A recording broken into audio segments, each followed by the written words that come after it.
நான் விழுப்புரம் மாவட்டம். விழுப்புரத்துலேருந்து வரீங்களா? ஆமா, அரசு என்னோட சொந்த ஊர். நான் வந்து விவரம் செஞ்ச நாள் வந்து சின்ன வயசுலேருந்து தலைவருடைய ரசிகன். வேற யாரையும் இதயத்தில் யாரையும் நான் சுமந்தது கிடையாது. என்னோட தலைவருடைய இந்த 2 நாளில் வந்து நாங்கள் சென்னையில் தான் தங்கியிருந்தேன் ரூம் எடுத்து. அவருடைய இழப்பை வந்து என்னால் வந்து அது வந்து இழப்பா நான் பார்க்கல.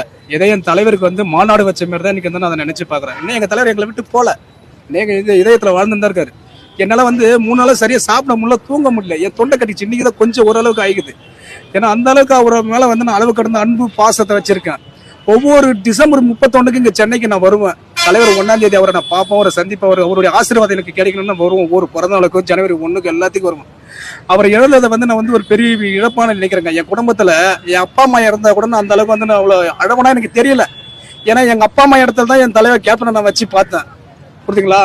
அவர் இழந்தது வந்து எனக்கு எங்க குடும்பத்துக்கே ஒரு பெரிய இழப்பா இருக்குது. ஒட்டுமொத்த தமிழ்நாட்டுக்கே பெரிய இழப்பா இருக்குது. அதனால வந்து தமிழ்நாடு அரசுக்கு நான் வைக்கிற ஒரே ஒரு கோரிக்கை என்னன்னாக்கா, என்